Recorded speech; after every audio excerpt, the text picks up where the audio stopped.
I do know a lot of rappers from Hopkins. Really? Yeah. Some of the Doomtree gang, right?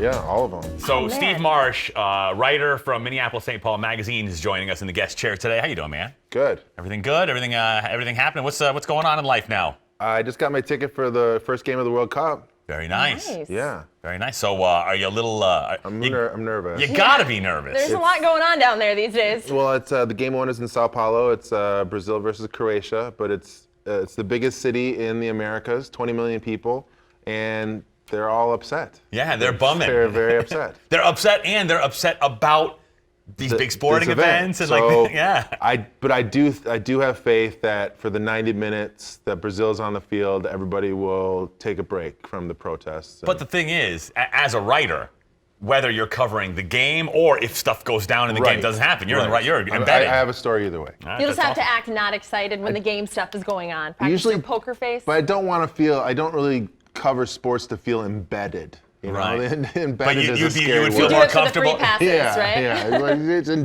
To have some fun and that word embedded is scary, Tony. It sounds like a job. Yeah. That's why. Yeah, you're like, exactly. Imagine that. Not just free tickets to all the games. It's a nap. All right, we're talking food now. A Minneapolis bar once again made Esquire magazine's annual Best Bars in America list. Palmer's Bar. Now look at that. A lot of you guys never went in, but you've all seen it. You've all driven by Palmer's Bar. The best bar in America. Is it the best dive bar? The best It's dump just bar? best bars in America. And here's what Esquire had to say about the place. This is a quote. There are dives and dives in this world. There's the type Guy Fieri calls out, old joints that might not feel like they need to get their hair done before seeing company, but are nonetheless fundamentally clean and comfortable and unchallenging. Then there's Palmer's. So sort of in its own category, they said they have great drinks. The Cedar Riverside Bar had cheap drinks, outdoor garden, punk wall art, and the wall of shame behind the bar. Now, I understand, Mr. Marsh, you know exactly what that is. Have you been Well, to? did Esquire say anything about the embarrassing cocaine in that place? Yeah, they were highly rated in bad drugs. Really That part bad, was really left shady out drugs. of the study. The 86 wall, you called it. So it's just like names of people that have done embarrassing things. You didn't get kicked out of that. That people have been bounced. Yeah, that have people been who can't 86 come in by anymore. They got bartenders. 86 from. And there's like a short description of them, like angry Spaniard with a dagger, you know? With a dagger? What do you have to do to get kicked out of a place that looks like that? You need to have a dagger to get kicked out of Palmer's. It's a felony level offense to get kicked out of Palmer's. Yeah, they're not. Yeah, just for acting belligerent. No, No. you'll probably get VIP seating for that. Yeah, that's like you fit right in here. And by the way, Esquire put Nye's Polonaise Room also in Minneapolis on the list in 2006. So a couple places have way made too it. touristy for me, and there's no danger of life going on. Right, at you need Nye's. to have that thrill. Pierogies are dangerous. Yeah, that's true. That's later on. So Already in we trouble. love video bombs on this show, and this is one of my favorites so far this year. This happened in Philadelphia. News report, dude in the background, and a flower vase. And that's really all it takes, right? Now, the first sip is awesome. Don't get me wrong. But the fact that he swirls it, takes a little whiff, and like he's trying to enjoy the right mouthfeel, and then cheers to the people watching. That's one.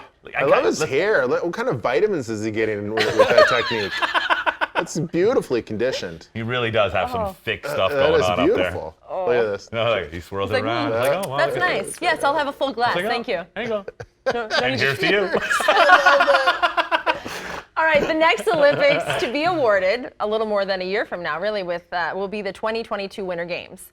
Rather than going to the strongest bid, though, the games may end up literally going to the last city standing. Who wants it? Oh, anyone? Anyone want to Raise host your the hand if you want the Olympics? Olympics. Oakdale, Don't- Woodbury, you, anybody? You want to host it, right? Sweden? Well, as a long list of potential hosts have actually given up on their Olympic dreams already because the whole thing is one huge useless waste of money, according to some people. Oh, there are those shiny rings. See, you could have shiny rings in your city if you want to step up and offer. But here's the deal. Yesterday, Krakow, Poland officially withdrew its bid for the games a day after a citywide referendum. See, now hold on a second. That graphic there on the bottom of the screen, mad unfortunate. It says it's not like we're not talking about an Olympic Games held for homeless people. That is terrible. It's the Olympics don't have a home. I just wanted to explain that to you guys. So someone needs to step up and create a shelter for the homeless Olympic Games Well, because right now there's nowhere to be What played. would the Polish Olympic rings look like? I don't know, man. They'd be all weirdly arranged and wrong and the wrong number. No, but hasn't there been discussion about having a permanent home for the Olympics? Why do they put them in Greece, where they came from Greece, well, right? Can you ski in Greece? With billions of dollars, you can create mountains Yeah, and snow. If you can, There's if you can ski at Buck Hill, you can ski in I don't know if you Greece. can ski there, but I mean, I have been to former Olympic villages or places that are like ghost towns, like Barcelona's. But Whistler is it's a beautiful ski resort, and it really Vancouver? helped its development. Yeah, it's Well, in Vancouver. That's what a lot of the cities that are pulling out are saying. They said it's not worth it. We spend billions to create all these structures that then, like you said, sit there like a ghost town. So Right. what's in it for us? So Right. maybe the Olympic Games Committee, they have to just kind of take their standards down a little bit of what they're looking for. Well, if you're No, building I the think permanent home has to be probably the decision. if you're building this amazing luge track that's only going to be used for a couple of Right, weeks, right. and then what? And then what? What do you do with the luge track? You I turn mean, it in- tourists can go visit. I went to Norway and visited the ski hills there, but they were green grass. Did you and- spend a lot of money looking at No, those hills? No, it was very free. Very Absolutely. free indeed.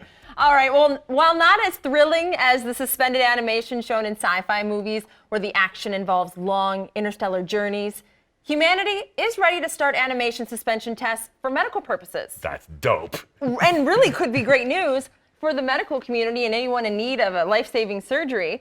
In a first for modern medicine, the UPMC Presbyterian Hospital in Pittsburgh, Pennsylvania will suspend life in some patients with potentially fatal wounds, basically in order to buy precious time for surgeons to be able to fix the problem. So the technology in a nutshell, and this is very layman's terms, I am no medical expert, they take a cooling saline solution, basically enter it into the body, cool the body down, get it into this sort of stage of being alive but not really fully alive until the surgeons can get in to do what they need to do to fix the problem, and then they bring you 100% back to life. So I know you're not into like science fiction stuff. Steve, are you into science fiction stuff at all? I can't even. How did the Presbyterians come up with this? The thing that I'm thinking, like, this is some Star Trek stuff. Right. This is they put you to sleep, and then you're asleep Take all your for blood hundreds out. of years. Are you so they wait till after you die? This is like Terry Schiavo.